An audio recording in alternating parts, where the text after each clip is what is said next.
Sabemos que uma das características mais marcantes que caracterizam a esquerda é o coletivismo. Esquerdistas enxergam a sociedade com base em coletivos, como classes sociais, gêneros e raças. Esse é o Visão Libertária, sua fonte de informações descentralizadas e distribuídas.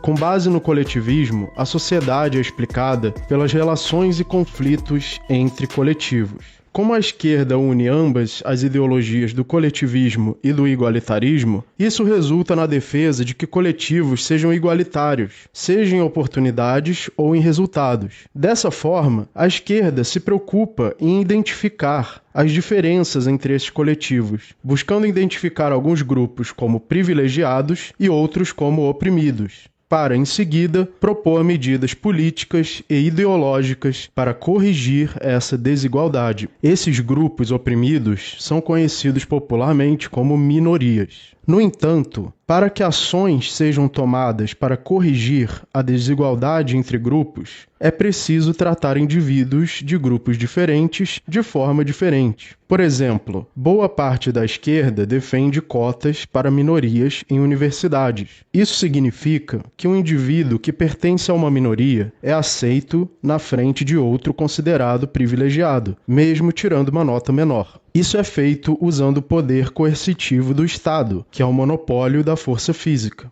Ou seja, para que a esquerda consiga tomar medidas na direção da igualdade entre grupos, ela precisa discriminar entre indivíduos desses diferentes grupos. A lei precisa se aplicar de forma diferente para um indivíduo do grupo opressor e para outro considerado do grupo oprimido. Não se pode garantir, ao mesmo tempo, a igualdade do indivíduo perante a lei e a igualdade entre grupos, seja de oportunidade ou resultados. Também não se pode separar completamente a igualdade de resultados e oportunidades. Se grupos diferentes têm resultados diferentes de riqueza e status, isso também vai se refletir em oportunidades diferentes para os descendentes de cada grupo. Pais com mais riqueza e status também podem garantir maiores oportunidades para os seus filhos. Tanto a busca da igualdade de resultados quanto de oportunidades para coletivos vai exigir necessariamente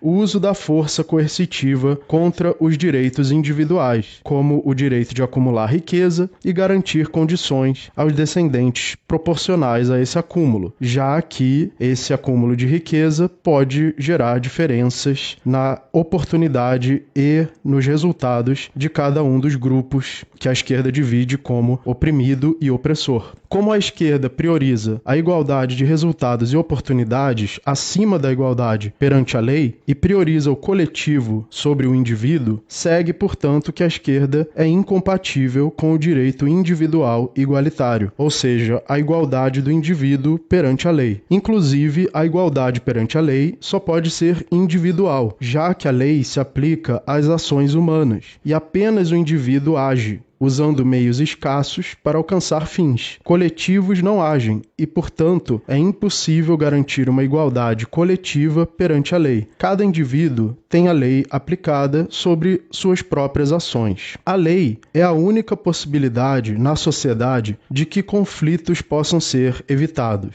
Como toda ação humana usa recursos escassos para alcançar fins, segue que múltiplos indivíduos podem ter fins diferentes, e o desejo de usar os mesmos recursos escassos para alcançar esses fins. Isso é o que podemos chamar de conflito. Como a função da lei é classificar toda a ação humana como justa ou injusta, segue que a lei deve necessariamente resolver conflitos sobre recursos escassos. Caso contrário, ações conflitantes seriam permitidas simultaneamente, fazendo com que a lei permitisse contradições. A única forma logicamente possível pela qual a lei pode eliminar todos os conflitos é designando cada recurso escasso a um usuário legítimo, já que é o usuário que age individualmente. Esse usuário legítimo é chamado de proprietário, e os recursos que ele pode usar legitimamente são sua propriedade privada. Qualquer lei que permita a violação de propriedade privada é, portanto, antiética. E é uma lei também que permite a contradição dentro de si mesma. Por isso, o igualitarismo coletivista, tão presente na esquerda e que resulta no identitarismo, é antiético, pois ele resulta em medidas que violam o direito individual de fazer trocas voluntárias de propriedade privada, ao tentar alcançar a igualdade de oportunidades ou de resultados entre coletivos. Por esse motivo também, a esquerda identitária, ou chamada nos Estados Unidos de woke, defende pautas que tornam a resolução de conflitos impossível, pois indivíduos serão discriminados por essas pautas com base em pertencerem a grupos considerados opressores ou oprimidos.